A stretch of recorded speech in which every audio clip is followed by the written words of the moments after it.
impressions sur l'exposition? Je ne pouvais pas rater ça parce que bon, ça m'intéresse. Puis c'est quand même la population la plus en danger dans le monde, c'est les femmes dans la guerre et les femmes en général. Donc je voulais pas rater ça. Et c'est terrible la petite là de Bibi là, c'est ça, en Afghanistan, qui a perdu son père et qui a vendu tout. Mais c'est comme ça partout. Mais le fait de voir ses yeux et de lire le texte, c'est poignant, c'est vraiment poignant. Parce qu'elle ressemble un tout petit peu à la mienne. Un tout petit peu à la mienne dans les années 50 en Algérie. Où quand mon père est décédé, il a laissé 8 enfants à ma mère. Et c'était une misère incroyable parce que c'était lui le poumon de la famille. Et donc on a vraiment connu la misère, pas comme elle évidemment, mais limite. J'ai envie vraiment de les filmer, j'ai envie de, pas les filmer, mais j'ai envie de porter leur témoignage avec une caméra.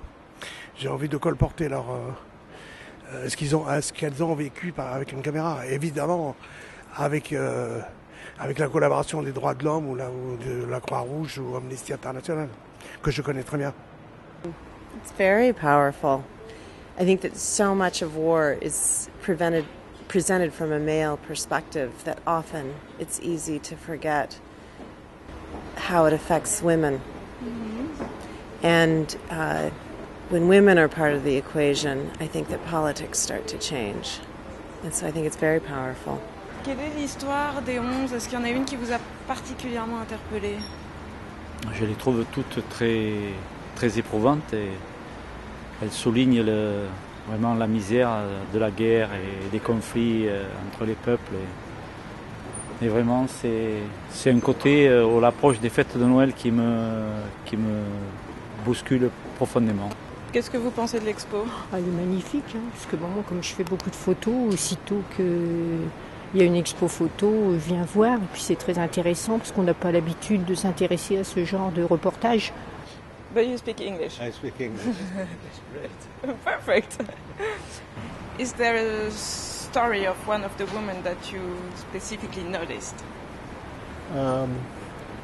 No, I had more of a feeling from like the Afghanistan, the people from Afghanistan, and see, I grew up on an Indian reservation in the United States, and the people look very similar, and so it's a little more touching to me.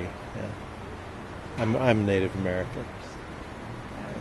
I am originally from Israel, so I was very interested what the women on the side of the Middle East talk about.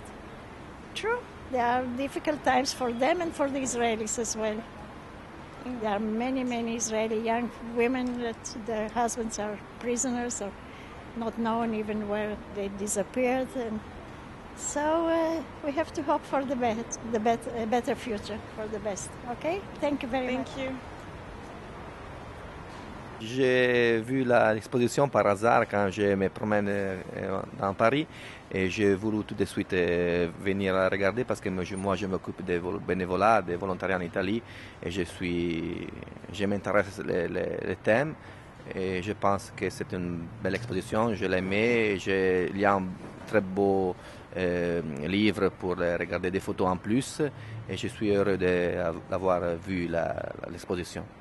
Enfin, ce qui est intéressant dans l'exposition, c'est quand même intéressant effectivement de voir, souvent on voit les personnes à un moment T, on ne se pose pas trop de savoir comment la situation va évoluer. Je trouve que c'est une belle idée en fait. Parce que quand on connaît les contextes de guerre un petit peu, je trouve ça incroyable de pouvoir les avoir retrouvées et qu'elles soient toujours en vie et même que là la petite fille soit toujours en vie. Enfin, moi je trouve ça incroyable quand même. Ça veut dire qu'elles ont réussi à survivre malgré le contexte et puis que c'est des gens qui se sont battus.